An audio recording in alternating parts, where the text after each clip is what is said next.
Good evening, folks. This is part 2 of my response to That Ain't Science by YouTuber some guy named JD. If you haven't followed the last one, I'll link it down below. Please go watch it first to kind of be able to keep up. But right now, this is going to kind of follow up from this last bit where he talked about hydraulic sorting, and now he's going to explain about fossils. Which explains why there's fossils in it in the first place, because fossils are really hard to form. In nature, when something dies, it is eaten up. The bones are scattered, if not eaten themselves. So to have it preserved is very rare.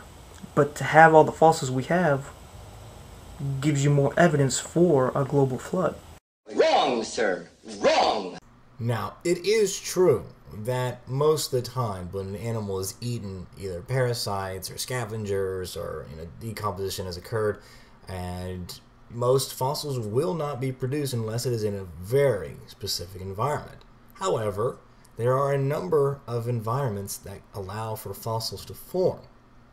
First, let's say, for example, we have marine life inside the water and it dies. And now if it's a deep enough lake or an ocean or a sea bottom, basically it gets to a point in which there's just no oxygen, no dissolved oxygen.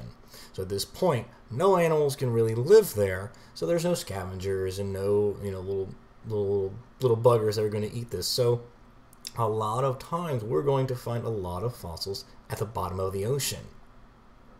So for this example, a flood is not required. We also find fossils in river valleys and floodplains. Once again, no major worldwide flood is required. On top of all that, volcanic ash and mud and earthquakes, all of those things can create environments for fossils to be formed. So once again, and I'm tired of saying it, a global flood is not required for fossils.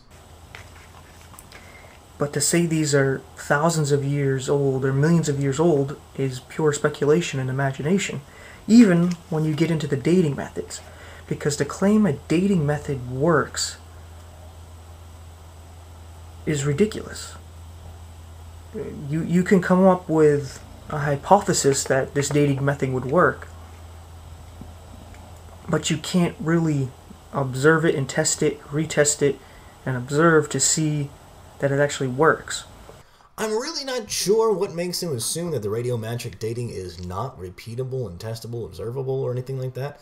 Because in radiometric dating, scientists take a sample using very fancy machinery, determine how many radioactive isotopes are in the sample, then they basically watch the radioactive isotopes become more stable over time, and after many testable, observable, and repeatable experiments, they've determined the rate of decay to the more stable isotopes is constant. So now that they know that the rate of decay is constant, they can determine the half-life of the sample and thus are able to use lots of fancy math to determine the age of the sample itself. Because to say something can date something that is 30,000 years old, you'd first have to wait the 30,000 years to really know for sure that a certain object is that old, and then test it to see if your method works correctly. Wrong, wrong, wrong, wrong. Wrong, wrong, wrong, wrong. And this is where testing and double-blind testing really kick in to help verify radiometric dating. So one thing that they could do, as with the radiometric dating, is take something from an archaeological dig. So let's say that they've done these in Egypt, and they've actually done this in Egypt. They've looked at an archaeological dig. They've found certain artifacts. And they did a lot of historical research, and a lot of Egyptologists, they'll confirm and try and research what the date of the object is. Then they take a sample of, the rock or whatever they use, and they shipped it off to another lab, completely independent lab. A double-blind test is being done here. And so the Egyptologists, they do their research, they do the learning and the smartness, and they determine that this product, this archaeological, object is 2,300 years old. Okay, great, 2,300 years old. Then The other lab has no idea what's happening over here. They're just told to take a sample, and they do the radiometric dating, and look, hey, this thing says it's 2,300 years old. So they send the lab back to the scientists, and voila. 2 independent labs research it, and they come across the same date. This is the kind of things that scientists use to help determine that radiometric dating is accurate. And not only that, they can also use tree rings and ice rings. And now, of course, creationists try so hard to debunk that, but I'm not even really going to go there. But even if the tree rings and the ice rings and all that didn't matter, what I just described before is pretty much kind of irrefutable. Because a lot of these dating methods have been used on objects of known age, and they've come up wrong. He's correct. There are many times, whether it be an isochron dating, radiometric dating, any of the other potassium, argon, rubidium, strontium, all those kind of datings, there were certain times in certain situations in which it was wrong. The dating was wrong. But that's to be expected. The scientists are aware of that. They've done research papers telling scientists, hey, these are the times in which this doesn't work. But just because sometimes this method doesn't work doesn't mean that it's absolutely useless. I mean, if you put on a watch and you go underwater and the watch stops working and stops telling time, does that mean watches don't work? Or what if you send the watch off into space where it's traveling at the speed of light, and so it experiences there's a difference in time, and so now your clock is the watch is completely off from the time that it was down on here on Earth. Does that mean watches don't work anymore? No, it just means in these situations it doesn't work anymore. And so you have to use different methods, which scientists do. That seems logical, other than you don't know the effects of the sun, the weather, and anything else that may have happened to that object over a decade, half a century, 1,000 years, or in some cases millions of years of unknown effects going on the Earth. Did he just admit to millions of years? Also, scientists, if they're already under this assumption that these samples are millions of years old, so what they're going to do, and what they do, they run a battery of tests to simulate any possible kind of thing that could affect the decay rates of these samples. So they'll put a lot of sun, a lot of heat, a lot of cold. They'll throw all kinds of chemicals on it. They'll throw electromagnetic waves. They'll do anything that they can think of to try and make the decay rate change. And what they have found is that in the overwhelming majority of times that the decay rate has been consistent and the radiometric dating has been consistent. And if there has been any change in the decay rate, it has been very minuscule. And definitely not to the point of where they can confuse 6,000 years for billions. But we believe it, and we believe it for 2 main reasons. We see the hypocrisy in Christianity. We see the ridiculousness as portrayed. We don't see the true Christianity. So we want no part of it. I remember being like that. What gets me about this statement is how he's like, yeah, well, see, I used to be that way.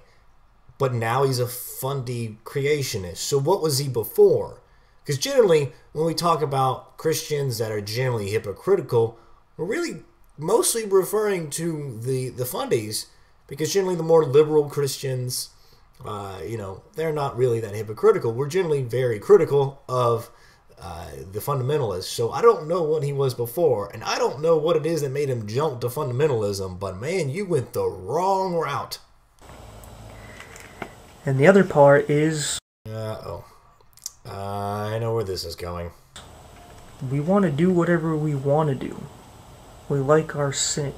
Anybody gonna pick up that phone? Because I fucking called it! We don't like being told what to do. We don't see the harm in the things we choose to do.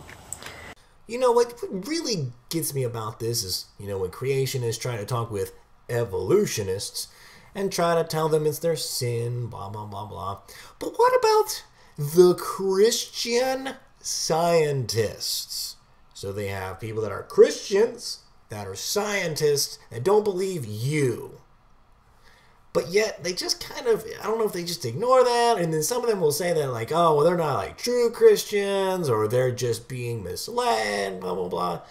I mean, that's just, why do people not just maybe, people that believe in God, and believe in the salvation, and believe in, and that Jesus, is the, Son of God, and that he's, have faith in him, and you can be saved, blah, blah, blah, blah, all that good, and they believe the gospel just like you, they just don't think that the earth is 6,000 years old, and they accept that the Bible is fallible and that it was written by fallible man. Why is that so hard to grasp? But that's pretty much what I get when I talk about these things, is people don't want to accept the truth. No, they just aren't accepting of what you're peddling as truth. They want something that can be substantiated and something that they can be justified in believing in. They want something that takes into account all of the empirical data that we've gathered, and not something that relies on ambiguity and ignoring all of that empirical data and using post hoc rationalizations to try to do so. They want something that makes predictions and not something that can't make predictions and tries to dismiss science as unscientific, meanwhile calling itself scientific while doing whatever they can to not be a part of the scientific method or peer review. Yep, that's what I got from my notes here for this video. Next video I'll get into another subject that science is used to hide behind. And I can't wait to show you and everyone else why it is that you don't know what the hell you're talking about. This is the Atheist Chef, signing off. Peace.